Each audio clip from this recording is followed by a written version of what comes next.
و خوش اومدین به کانال شوناوال تریدز. قبل از هر چیز لازمه یادآوری کنم که مصرف الکل به هر اندازه برای سلامتی مضره. پس تمام سعیتون رو بکنین تا در مورد کیفیت و کمیت نوشیدنتون نظارت کامل داشته باشین. موضوع این ویدیو در خصوص تهیه شراب طبیعی انگور با روش فنی، دقیق، اصولی و ساده در منزل هست. شراب از تخمیر میوه‌های طبیعی به دست میاد. تو روش درست کردن شراب چند مدل هست، یعنی به چند روش میتونیم این کار رو انجام بدیم. یکی اینکه از آب طبیعی خود میوه استفاده کنیم که میتونم بگم تقریبا تنها میوه‌ای که از نظر میزان آب، غلظت اون، میزان قندش و همینطور اقتصادی بودن میشه به تنهایی از اون استفاده کرد، انگور هست، یعنی شراب انگور، که البته اونم نه همه انگورها، سورت خاصی از انگور. اینم یادآوری کنم که شما با سابسکرایب و لایک کردن کانال، علاوه بر اینکه این کانال رو حمایت کردین، میتونید به طیف وسیع از ویدیوهای آموزشی در همین خصوص، یعنی در زمینه‌های جانبی تهیه نوشیدنی الکلی در منزل و همچنین انواع و اقسام دستورالعمل‌های مختلف، هم از شراب‌ها، آبجو، ویسکی، ودکا، لیکورها که به صورت مداوم توی کانال آپلود میشن، میتونید دسترسی داشته باشین و از اونها استفاده کنید. پس با این توضیحات بریم و با هم تهیه و ساخت شراب انگور رو شروع کنیم.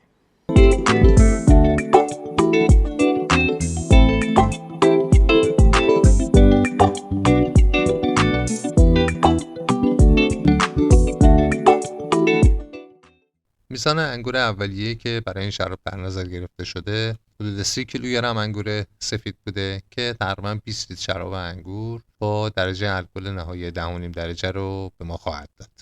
روش تهیه این شراب بر اساس روش سنتی شراب نارنجی یا امبر تهیه و تنظیم شده که در ادامه تفاوت اون رو با شراب سفید عادی توضیح خواهم داد. مواد لازم برای تهیه این شراب انگور حدود 30 کیلوگرم انگور سفید یا نارنجی با درصد قندی بالا هست. بعضی از تجهیزاتی که تو این ویدیو معرفی میشن اختیاری هستن، اگرچه در اختیار داشتنشون میتونه به ما خیلی کمک بکنه. دبه متناسب با حجم انگورمون برای تخمیر. دبه ها باید قابلیت وکیوم شدن درب رو داشته باشن و امکان نصب قفل هوا هم روی اونها باشه. قفل هوا که برای جلوگیری از ورود هوا در زمان تخمیر استفاده میشه. چگالی سنج هیدرومتری اختیاری هست ولی بهتره در اختیار داشته باشیم برای اینکه مطمئن بشیم عملیات تخمیرمون تموم شده و همینطور بتونیم اندازه‌گیری‌های اولیه و ثانویه رو انجام بدیم. قندسنج رفراکتومتر که اختیاری هست ولی اگر در اختیار داشته باشین در زمان انتخاب انگور برای خریدن خیلی میتونه به شما کمک کنه که در ادامه در موردش صحبت خواهیم کرد. کیسه توری که برای صاف کردن شرابمون بعد از تخمیر اولیه استفاده می‌کنیم برای جدا کردن توفاله و به دست آوردن یه مایع صاف‌تر. بطری شیشه‌ای و ترجیحاً تیره که برای بسته‌بندی شراب مناسب باشه که در مرحله آخر استفاده خواهیم کرد. چوب پنبه یا درب مناسب برای بستن بطری‌ها. اگر از چوب پنبه استفاده می‌کنید چوب پنبه زن برای بستن درب‌ها و در نهایت دبه‌های شیشه‌ای مناسب و متناسب با حجم مایعی که در انتها خواهیم داشت برای طی مراحل تخمیر ثانویه و در ادامه کهنه‌سازی شراب.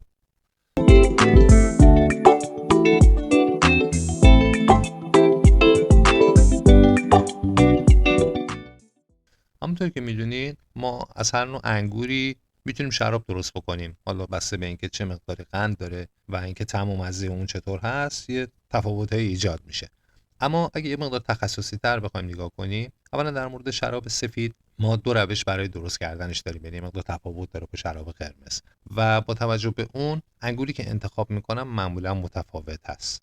و یکی از تفاوت‌هایی که شراب سفید با قرمز داره در هم روش درست کردن اون هست که باعث میشه که شراب سفید از نظر طعم دهانی یه مقدار لطیف‌تر و سبک‌تر باشه. این خاصیت شراب سفید هست. اما کسایی که شراب درست میکنن نوع دیگه از شراب سفید هم درست میکنن که عملاً به اون میگن شراب نارنجی یا امبر. خب تفاوت اینها چی هست؟ تفاوت این هست که در شراب امبر که یه مقدار طعم دهانی غلیظ‌تری داره، رنگ اون مات‌تر و کدرتر هست و اون حالت رنگ شفاف شراب سفید رو نداره و یه مقدار به نارنجی میزنه. روش درست کردن شرابش درست مثل درست کردن شراب انگور قرمز هست، یعنی تقریبا همون پروسه انجام میشه. اما شراب سفید اصیلی که درست میکنه و به اسم شراب سفید الان خیلی معروف است، روشمون فرق میکنه، یعنی روش دیگه ای داره برای درست کردنش که من اون روشم توی یه ویدیو دیگه توضیح دادم که به چه صورت هست و میتونین از اون استفاده کنین. خب انگوری که من استفاده کردم برای این کار انگور سفید معمولی هست که میزان قند اون 21 درجه بریکس هست، یعنی معادل 1.81 روی هیدرومتر چگالی سنج و در بهترین حالت میتونه هلوش 10.5% الکل طبیعی به من بده، یعنی شرابی با 10.5%. اما همونطور که گفتم این روشی که داریم استفاده میکنیم روش درست کردن شراب انبری نارنجی هست که مقدار غلیظتر هست و طعم دهانی قوی تری داره. پس میریم و کارمون رو شروع میکنیم.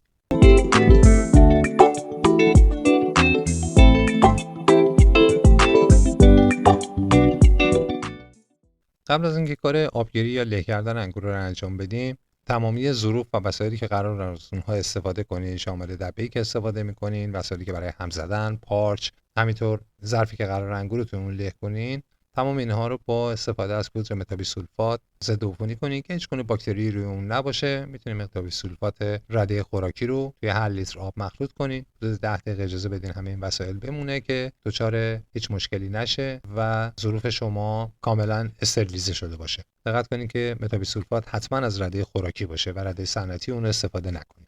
قدم بعدی له کردن انگورها هست. ما قرار هست از پوست انگورم استفاده کنیم. شما توی این مرحله اگر دوست دارین که شرابتون غلیظتر باشه، یعنی طعم دهانی قوی‌تری داشته باشه، اون گسی رو داشته باشه، با خوشه این کار رو بکنید.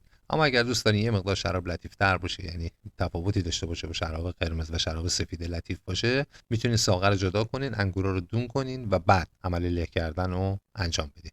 با توجه به حجمی که دارین میتونین به هر روشی که خودتون خواستین، با دست، با له‌کن انگور یا با پا، انگورا رو توی تشت بریزین و شروع کنین له کردن.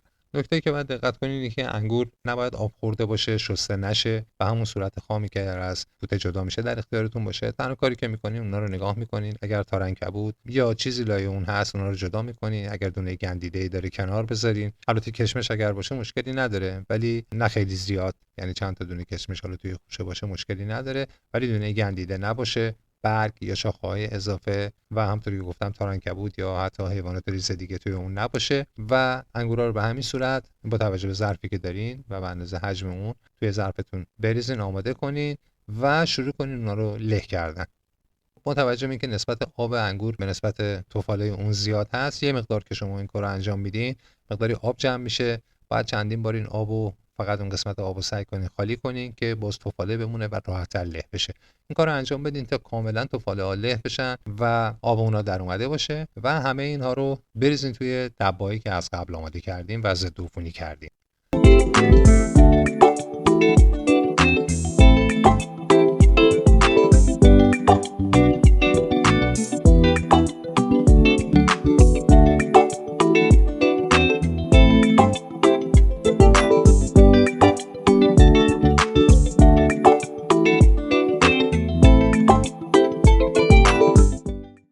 اگر له کردن و آبگیری رو کامل و با حوصله انجام داده باشید، باید الان ملات شما یه چیزی به این شکل باشه که تفاله و آب با هم قاطیه و هنوز ما چیزی رو نداریم. اینجا مرحله‌ایه که ما وارد تخمیر اولیه میشیم و کافیه که فقط یه مقدار اون رو هم بزنیم، در اون رو ببندیم و قفل هوا رو نصب کنیم. اگر هم قصد دارین که قبل از شروع تخمیر آبسنجی انجام بدین، این مرحله جایی که میتونین این کار رو انجام بدین. یه مقدار از این آبو بردارین، صاف کنین، توی ظرفی بریزین و با چگالی سنج هیدرومتری یا آبسنجی انجام بدین که میزان قندی که توی اون موجود هست رو بتونین داشته باشین. البته اگر از رفراکتومتر استفاده کرده باشین و بدونین قند انگورتون چقدر هست، دیگه به این مسئله احتیاج ندارین، ولی اگر این کارو نکردین میتونین توی این مرحله این آبسنجی رو انجام بدین. از اینجا به بعد کار ما یه مقدار حساس‌تر میشه. تخمیر اولیه بسته به عواملی مثل میزان قند داخل انگور، دمای محیط و شرایط اکسیژن دهی ممکنه بین 7 تا 14 روز، یعنی بین 1 هفته تا 2 هفته طول بکشه که ما در انتهای فرایند این مسئله رو خواهیم دید. پس اجازه میدیم که 1 روز بگذره و ببینیم فرایندمون در چه مرحله‌ای.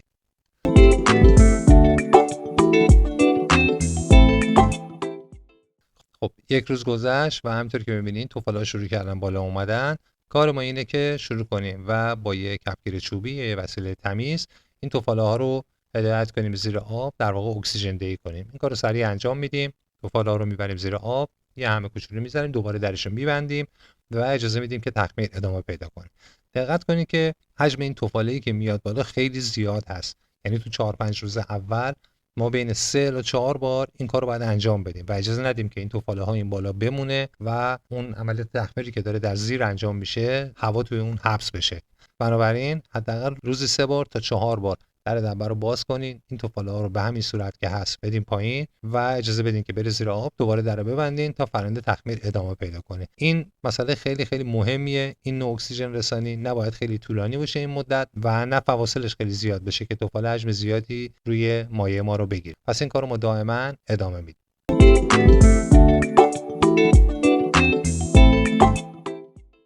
همینطور که می‌بینین این تفاله هی فعلا داره زیاد میشه و این روند ادامه خواهد داشت حداقل به مدت 4-5 روز. بعد از 4-5 روز یه مقدار حجم این تفاله ها کم میشه و میشه این تعداد دفعات رو به 2 بار محدود کرد، یعنی یه بار صبح یه بار بعد از ظهر این کار رو انجام بدیم و این عملیات تا آخرین روز فرایند، یعنی زمانی که دیگه تفاله ها به این صورت روی آب نیومدن و دوباره مایعمون به همون حالت اول، یعنی به همون حالت روز اول که آب و مایع با هم قاطی بود رسید، باید ادامه بدیم.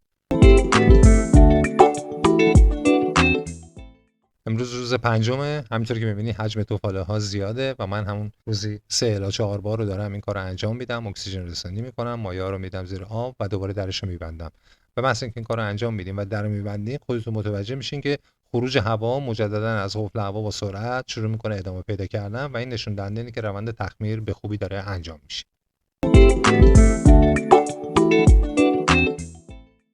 خب امروز روز 11 و به نظر میرسه که کار تخمیر من تموم شده، چون خروج هوایی هم به اون صورت دیگه ندارم. تقریبا خیلی خیلی جزئی تو فاصله خیلی زیاد داره این هوا خارج میشه و مایع هم الان دیگه تفاله روش نداره و تقریبا به همون حالت اول در اومد. این اول ممکنه برای شما بعد از 1 هفته یا حتی تا 2 هفته، یعنی تا 14 روز هم طول بکشه. همونطور که گفتم این بستگی به شرایط مختلف، نوع انگور، میزان قندی که توی اون هست، دما، حرارت و میزان اکسیژن دهی شما داره.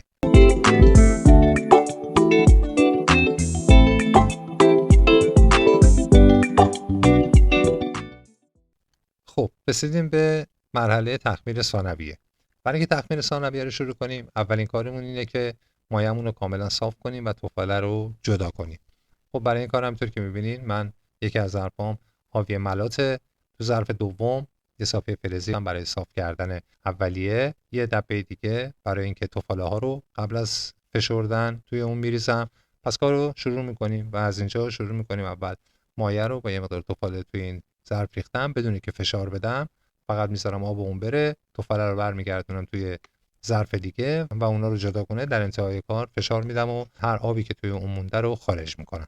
اگر هم میخوایم مرحله دوم آبسنجی رو انجام بدین، اینجا جایی که قبل از صاف کردن میتونین برای مطمئن شدن اون آبسنجی رو انجام بدین. البته عددتون 0 یا پایین‌تر از اون نخواهد بود، ولی خیلی نزدیک به 0 خواهد بود، چون هنوز تخمیر ما ادامه داره و تا 1 ماه آینده ما عملیات تبدیل الکل رو خواهیم داشت. حالا وقت اون رسیده که بریم و ظرفای شیشه‌ای رو، اون دباهای شیشه‌ای رو که تو ویدیو توضیح دادم آماده کنیم و مایعمون رو منتقل کنیم توی اونها و اجازه بدیم که تخمیر ثانویه شروع بشه. چرب ما هنوز تخمیرش کامل نشده، بنابراین سعی کنیم با سیفون یا شلنگای پلاستیکی این انتقال انجام بدیم. مایع تلاطم نداشته باشه، خیلی با اکسیژن در تماس نباشه و اکسیژن قاطی اون نشه که فرآیند تخمیرش رو دچار مشکل نکنه. دباهاتون یا ظرفی که برای تخمیر ثانویه در نظر گرفتین یک یکی پر کنین. سعی کنین که فاصله خیلی کمی برای هوا بذارین، یعنی حد اکثر هولوش 1 تا 2 سانت فقط سر دبه خالی باشه برای اینکه جای هوا داشته باشه. در اونا رو ببندین کاملا دورشو با هر وسیله‌ای که میتونین، یا با چسب یا با سلفون اگر نیاز هست ببندین که هیچ گونه هوایی نتونه وارد بشه و قفل هوا رو برای اونها متصل کنین، چون ما هنوز عملیات تخمیر داریم و با اینکه کم هست ولی خروج هوا باید انجام بشه. خب همینطور که می‌بینید من تمام دباهام آماده است، همشون هم قفل هوا خوردن. اینا رو باید توی محل تاریک قرار بدین و اجازه بدین با دمای حدود 15 درجه، یعنی خنک باشه، استراحت بکنه تا تخمیر ثانویه انجام بشه.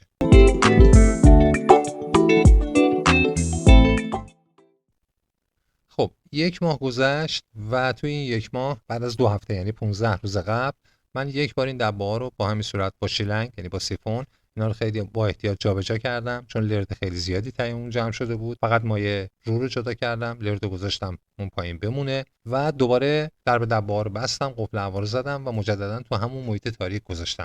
یعنی الان عملاً 1 ماه از تخمیر ثانویه ما گذشته.